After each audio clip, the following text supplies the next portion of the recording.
Welcome to Full Press, a media criticism podcast from The Hub, where listeners can escape the media echo chambers for a precious 35 minutes every 2 weeks. My name's Harrison Lowman, managing editor of The Hub. Let's dive right in. What are we going to talk about today? Epstein at the epicenter of President Trump's media woes, AI and journalists. Should we join him or sue him? And we're going to be talking about the latest marching orders for the CBC from a recent study that's just dropped. As always, I'm joined by Tara Henley and Peter Menzies here at The Hub. Tara, how are you doing today? I'm pretty well, thanks. I know Peter's doing very well because his mother just celebrated her 100th, a century, people, that's right, birthday. Peter's just getting over the hangover from that. How are you feeling, Peter? Pretty good. Looking forward to the second century. That's amazing. Well, send our congratulations to her. We're very happy about that. Okay, so first and foremost, the Epstein media files.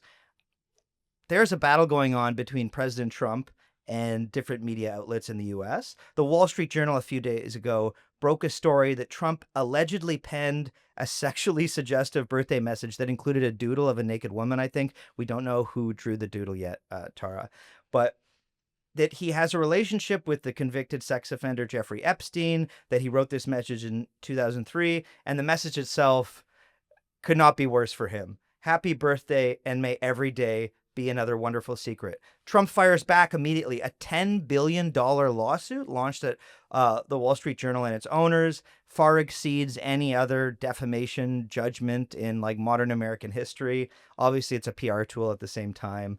But the Wall Street Journal apparently has some very skilled lawyers, so they'll have to be able to fight back against that. Trump says, I'm going to sue the Wall Street Journal just like I sued everyone else. Peter, just before we get into the back and forth of the lawsuit, before something like that gets published, how many hoops do you think the journalists had to jump through before that headline appears? Well, I think the Wall Street Journal is one of the most rigorous media organizations in the world because it primarily built its reputation, as its name implies, on its business coverage. And I think you would find, for instance, you know how I always go on about unnamed sources and that sort of stuff. I mean, business writers don't do that, and that's the sort of culture they have. So there would have been a lot of work and verification. I'm assuming this about the Wall Street Journal because that's their reputation. They're not prone to do anything speculative. And Tara, what did you make? They didn't release the photo of this doodle.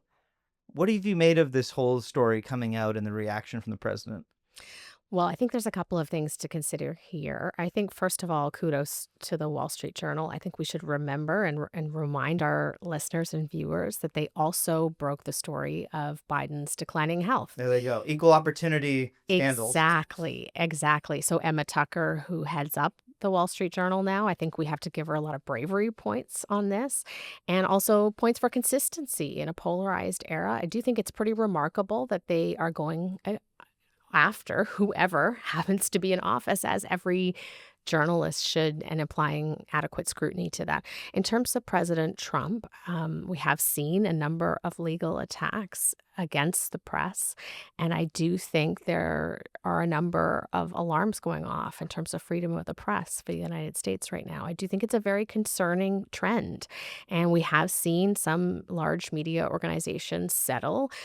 That does demonstrate that this sort of intimidation tactic maybe Works. productive Yeah. for the president. These are very concerning trends that we should be watching pretty closely. You mentioned those settlements. Two of them here. ABC paid $15 million and publicly apologized for George Stephanopoulos, who inaccurately said Trump had been found liable for rape.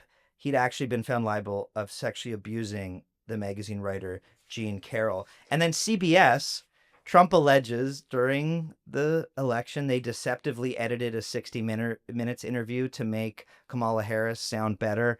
There's an argument to be made over that. You can look at the interview for yourself. They said they shortened it for time. They're now being asked to release transcripts. Another $16 million. Some of this money going to the president's presidential library. It sounds a bit fishy. CBS also owns the Colbert Report, which was recently canceled. parent company there being Paramount. Peter, what do you make of this? Will this send like a chilling effect to journalists? Get the message that if you criticize me, I'll come after your parent company, I'll sue you, and then ultimately you'll have to shut up. I think it means that if you criticize, you better be very careful that you're criticizing accurately and not inaccurately, because if you don't get your ducks in line and get your journalism proper, you will open the door for somebody who's just waiting to jump in terms of that. Now, look, I mean, the States has quite a long history of this. What Trump is doing is pretty new for a president, but we've seen in recent years, Tucker Carlson cost Fox a lot of money. I wouldn't call him a journalist, but conspiracy wacko Alex Jones went bankrupt, was sued into bankruptcy a few years ago. Remember the Covington school kids and their trip to Washington? Well, I think some of those kids, after they got their settlements, probably will never have to work a day in their lives.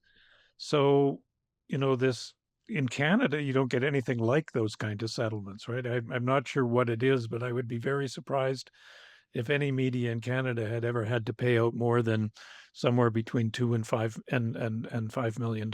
Certainly, Trump is using this as the courts as a weapon in which to intimidate his enemies. An interesting part of this, Tara, is that this is all part of the Murdoch empire. Rupert Murdoch, who was once friends with Trump, I think, he owns the Wall Street Journal. He also owns Fox. You're actually not seeing much coverage of the Epstein stuff on Fox. They're focusing to a fair amount on these Obama conspiracies that Trump is trying to use to distract people from the Epstein stuff. What do you make of that when it comes to sort of media moguls and politicians dancing with one another and then not dancing with one another? Well, I think that's a very old story, essentially. But I do think it's interesting the timing of all of this. And I do think that there is a move to stand up to President Trump's attacks or attempts to intimidate the press, which I think is an interesting development.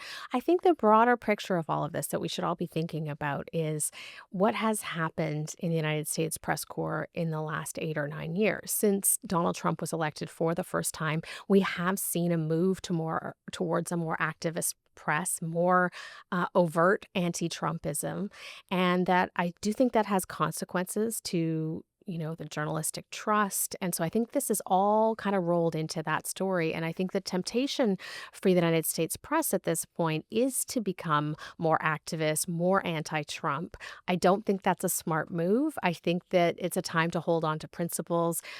The New York Times, for better or for worse, they do lots of things great, lots of things not so great, but they have come out and said, despite all of these legal attacks, we are still going to hold on to the aim of objectivity, which they call independence at that paper.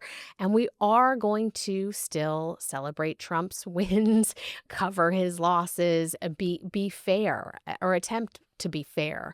And I think that's a good way to go, because even in countries which are not democratic countries and in which you have really much more overt attacks on the press, there still is journalists from those countries saying becoming activist oriented does not help at all. I think you can go after him just by showing the facts, like which is the Wall Street Journal is doing. Here's the evidence. Look at this drawing. We're going to let that weird suggestive note from Trump speak for itself.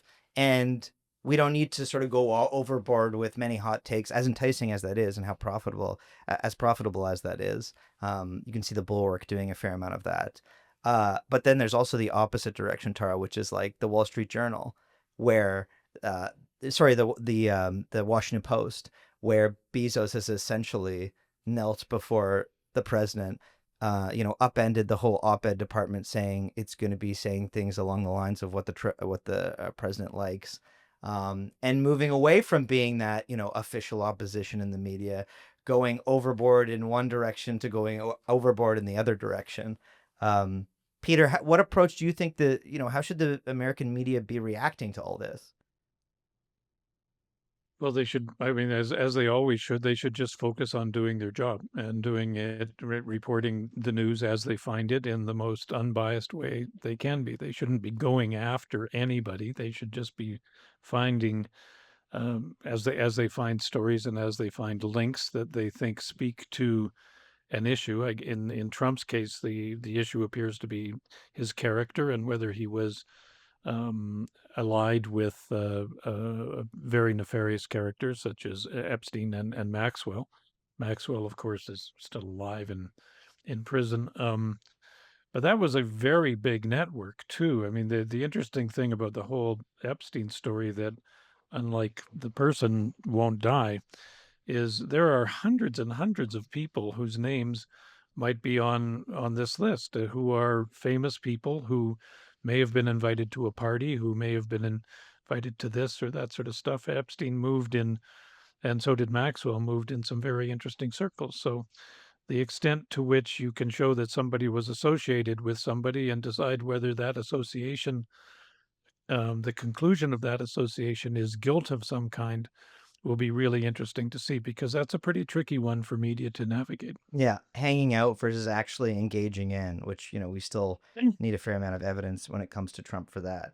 A lot of I it, mean, though, most of us, if you live long enough, you're going to have your picture taken with some bad guy yeah, who was either bad and you didn't know it at the time, or you did know it, or turned out to be bad and you didn't know it, it's a like bit a much hockey after player. he's convicted, and then you're still hanging out with him. But the a lot of this, I don't think would happen without local reporting in like Florida, right? Yes. Like, unraveling that sex ring. I can't remember her name. It escapes me. We'll put it in the show notes or something. But there's a reporter out of Miami who, like, really did some dogged work, which doesn't happen unless, there's some local journalism there.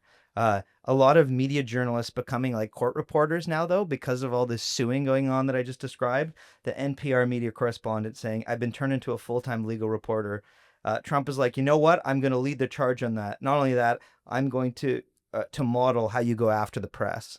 So that's, we talked about, there are historical examples of this, but, he's taking it to another level. Just before we move something else, Peter, in your mind, whether it's in Canada, in the US, like in terms of corporate ownership, does it have a real effect on editorial independence? Do the wants and needs of those owners bleed down often into, the newsroom, and it then affects reporting? I think they bleed down into executive offices in the newsroom. I think part of the job of the people in those executive offices is to try to make sure it doesn't go any farther. But I think that's natural. It is freedom of the press when you think about it, right? You can be, whether you're William Randolph Hearst or Rupert Murdoch or Conrad Black or whoever it is.